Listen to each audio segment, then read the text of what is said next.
16 pro max के packaging में हमारे पास एक बहुत उच्च गुणवत्ता वाली बुनी हुई केबल है, जिसे आप देख सकते हैं कि यह बुनी हुई है और इसमें बहुत अच्छा सामग्री है। वहां बहुत सारे कागज भी हैं जिन्हें शायद ही कोई पढ़ता होगा, जिसका मतलब है कि प्रसिद्ध एप्पल स्टिकर्स की भी कोई खबर नहीं है।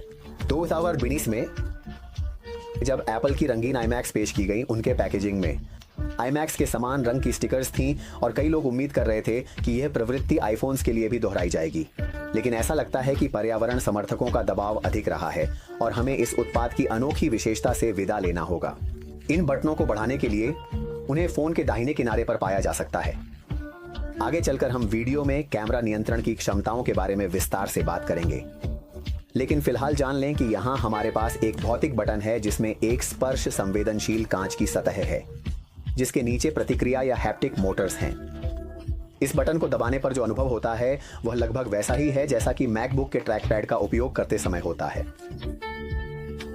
यह बटन 2 मोड्स के साथ डिजाइन किया गया है, जिसका मतलब है कि आधे दबाव के साथ हम कैमरा सेटिंग्स तक पहुंच सकते हैं, जैसे जूम, व्हाइट बैलेंस, डायफ्राम का अपर्चर और फोटोग्राफी स्टाइल्स, या जैसे पेशेवर कैमरों में आधे दबाव के साथ हम विषय पर फोकस लॉक कर सकते हैं।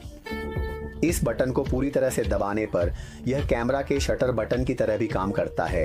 इसके अलावा जब फोन लॉक होता है तो आप केवल एक बार बटन दबाकर कैमरा कंट्रोल ऐप को बुला सकते हैं।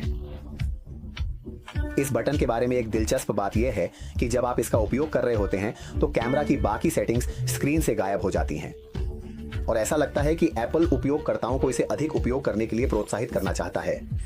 हम खुद फोन पर पहुंच गए हैं।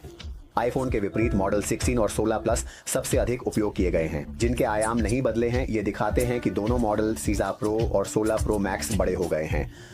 16 प्रो 6.1 इंच से 6.3 इंच हो गया है और 16 प्रो मैक्स, जो पहले 15 प्रो मैक्स था, 6.6 इंच से 6.9 इंच हो गया है। आकार बदल गया है। लेकिन खैर, चूंकि स्क्रीन के चारों ओर के किनारे भी बहुत कम हो गए हैं, फोन के आयामों पर स्क्रीन के बड़े होने का प्रभाव संतुलित हो गया है। प्रो संस्करण और प्रो मैक्स संस्करण दोनों में फोन की लंबाई और चौड़ाई क्रमशः लगभग 3 और 1 मिलीमीटर बढ़ गई है। हमेशा ऑन डिस्प्ले के साथ स्क्रीन। 16 प्रो 187 से 499 ग्राम, 16 प्रो मैक्स 221 से 237 ग्राम। 16 प्रो मैक्स का वजन 221 ग्राम से बढ़कर 237 ग्राम हो गया है। हालांकि हमें अभी तक यह नहीं पता कि नए फोन की बैटरियों की क्षमता क्या है, और इस विवरण को जानने के लिए हमें iFixit जैसे साइटों के विश्लेषण के परिणामों का इंतजार करना होगा, जो हमें सटीक रूप से बताएंगे कि यह कितना है, क्योंकि एप्पल आमतौर पर इन विवरणों का खुलासा नहीं करता है। यह बहुत संभव है